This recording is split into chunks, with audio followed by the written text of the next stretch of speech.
ତ ଦର୍ଶକ ବନ୍ଧୁ, ଏବେ ଏବେ ଆସିଲା ଗୋଟେ ବହୁତ ବଡ଼ ଖୁସି ଖବର। ଖୁସି ଖବର କହିଲେ ବି ନ ଚଳେ।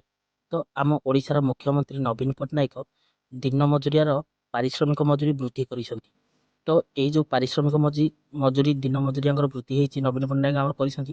ଏଥିରେ କେଉଁମାନେ ଉପକୃତ ହେବେ, କୁଶଳୀ କେତେ ପାଇବେ, ଅଣକୁଶଳୀ କେତେ ପାଇବେ, ଆଉ ଅର୍ଦ୍ଧକୁଶଳୀ କେତେ ପାଇବେ, ଆଉ ସୁଦାସ କେତେ ପାଇବେ, ତାର ସବୁର ଡିଟେଲ୍ସ ମୁଁ ଆପଣଙ୍କୁ ଆଜି ଭିଡ଼ିଓରେ ଦେଇଦେବି।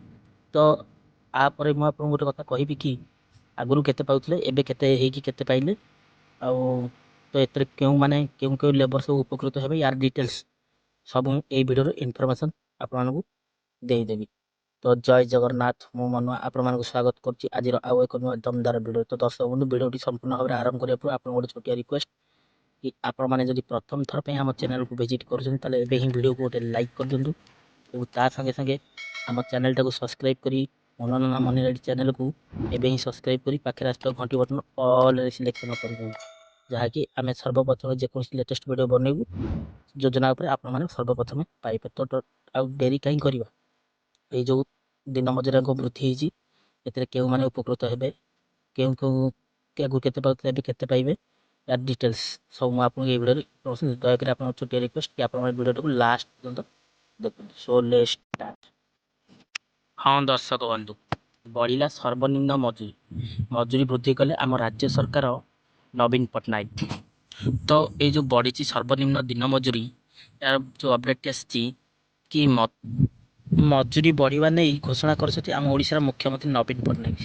ଏହି ନିଷ୍ପତ୍ତି ଦ୍ୱାରା 4ଟି ବର୍ଗର ଲୋକ ଉପକୃତ ହେବେ, ଯଥା ଅଣକୁଶଳୀ, ଅର୍ଦ୍ଧକୁଶଳୀ, କୁଶଳୀ ଓ ଅତ୍ୟନ୍ତ କୁଶଳୀ, ଯାହାକୁ ଅତି କୁଶଳୀ ଶ୍ରମିକ ଉପକୃତ ହେବେ। ତ ଦର୍ଶକ ବନ୍ଧୁ, ଏବେ ଆମେ ଜାଣିବା ଏହି ଯେଉଁ 4ଟି ବର୍ଗର ଲୋକ ଯାଇଛନ୍ତି ଲେବର, ତା ଦେହରେ ଅଣକୁଶଳୀ ଆଗରୁ କେତେ ପାଉଥିଲେ ଏବେ କେତେ ପାଇବେ, ତାପରେ ଅର୍ଦ୍ଧକୁଶଳୀ ଆଗରୁ କେତେ ପାଉଥିଲେ କେତେ ପାଇବେ, କୁଶଳୀ ଆଗରୁ କେତେ ପାଉଥିଲେ ଏବେ କେତେ ପାଇବେ ଓ ଅତ୍ୟନ୍ତ କୁଶଳୀ କେତେ ପାଉଥିଲେ କେତେ ପାଇବେ, ୟାର ସବୁ ମୁଁ ଆଜି ଆପଣଙ୍କୁ ଜଣାଇ ଦେଉଛି। ତ ପ୍ରଥମେ ଆମେ ଯଦି କୁଶଳୀ ଶ୍ରମିକ ମଜୁରୀ କଥା ଦେଖିବା, ତ ଆଗରୁ ପାଉଥିଲେ 352 ଟଙ୍କା, ଏବେ ବଢ଼ିକି ସେଇଟା ହେଲା 450 ଟଙ୍କାକୁ ବୃଦ୍ଧି କରାଯାଇଛି।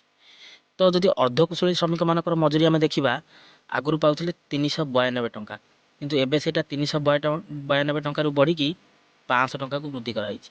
ତ ଯଦି କୁଶଳୀ ଶ୍ରମିକକୁ ଦେଖିବା, ସେମାନେ ଆଗରୁ ଦିନ ମଜୁରୀ ପାଉଥିଲେ 442 ଟଙ୍କା, ଏବେ କିନ୍ତୁ ସେଇଟା ବଢ଼ିକି 550 ଟଙ୍କାକୁ ବୃଦ୍ଧି କରାଯାଇଛି। ତ କୁଶଳୀ ଶ୍ରମିକମାନଙ୍କର ଯଦି କ୍ଷେତ୍ରରେ ଆମେ ସର୍ବନିମ୍ନ ମଜୁରୀ ଦେଖିବା, ଆଗରୁ ପାଉଥିଲେ 502 ଟଙ୍କା, ଏବେ ସେଇଟା ବୃଦ୍ଧି କରାଯାଇକି 600 ଟଙ୍କାକୁ ବୃଦ୍ଧି କରାଯାଇଛି। ତ ଦର୍ଶକ ବନ୍ଧୁ, ଆ ଭିତରୁ ଯଦି ଆପଣମାନେ କେଉଁ କୁଶଳୀ ଶ୍ରମିକରେ ଅନ୍ତର୍ଭୁକ୍ତ ଅଛନ୍ତି ତ ଆମକୁ କମେଣ୍ଟ କରନ୍ତୁ। ଖାଲି ଏତିକି ନୁହେଁ, ତା ସହିତ ମୁଖ୍ୟମନ୍ତ୍ରୀ ଏହି ନିଷ୍ପତ୍ତି ଦ୍ୱାରା ରାଜ୍ୟର ସରକାରୀ ଓ ବେସରକାରୀ କ୍ଷେତ୍ରରେ କାମ କରୁଥିବା ଲକ୍ଷ ଶ୍ରମିକ ଏଥିରେ ଉପକୃତ ହେବେ ବୋଲି ମଧ୍ୟ ସୂଚନା ଦେଇଛନ୍ତି।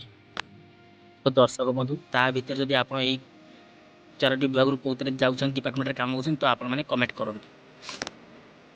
ବନ୍ଧୁ, ଆପଣମାନଙ୍କୁ ଆଜିର ଭିଡ଼ିଓଟି କେମିତି ଲାଗିଲା ଭିଡ଼ିଓରେ ଗୋଟେ କମେଣ୍ଟ ଦେବେ, ଆଉ ଆପଣମାନଙ୍କ ଏଇ ଭିଡ଼ିଓଟାକୁ ଯେଉଁମାନେ ଜାଣିନାହାନ୍ତି ସେଇ କୁଶଳୀ କି ଅଣକୁଶଳୀ ଅର୍ଦ୍ଧକୁଶଳୀରେ କାମ କରୁଛନ୍ତି ସେମାନଙ୍କୁ ଏ ଭିଡ଼ିଓଟି ସାଙ୍ଗମାନଙ୍କୁ ସେୟାର କରିବେ। ତା ସଙ୍ଗେ ସଙ୍ଗେ ଏବେ ଏହି ଚ୍ୟାନେଲକୁ ସବସ୍କ୍ରାଇବ୍ କରି ପାଖରେ ଆସିଥିବା ଘଣ୍ଟି ବଟନ ଅଲ୍ରେ ସିଲେକ୍ସନ୍ କରିଦେବେ। ତ ଆମ ଓଡ଼ିଶାର ମୁଖ୍ୟମନ୍ତ୍ରୀ ଦେଇଥିବା ଏହି ନିର୍ମାଣ ଶ୍ରମିକ ପାଇଁ ଦିନ ମଜୁରିଆ ପାଇଁ ଖୁସି ଖବରଟା ଆପଣମାନେ ସମସ୍ତଙ୍କୁ ସେୟାର କରିଦେବେ। ତ ଆଠୁ ଖୁସି ଖବର କ'ଣ ହେଇପାରେ। ତ ଦର୍ଶକ ବନ୍ଧୁ, ଆଜି ପାଇଁ ଭିଡ଼ିଓଟାକୁ ଏଇଠି ରଖିବା, ଦେଖା ହେବା ନେକ୍ସଟ ଏକ ଏପିସୋଡ଼ରେ। ସେ ପର୍ଯ୍ୟନ୍ତ ବିଦାୟ ଦିଅନ୍ତୁ, ରହୁଛି, ନମସ୍କାର, ଟେକ୍ କେୟାର, ବାଏ ବାଏ, ଜୟ ଜଗନ୍ନାଥ।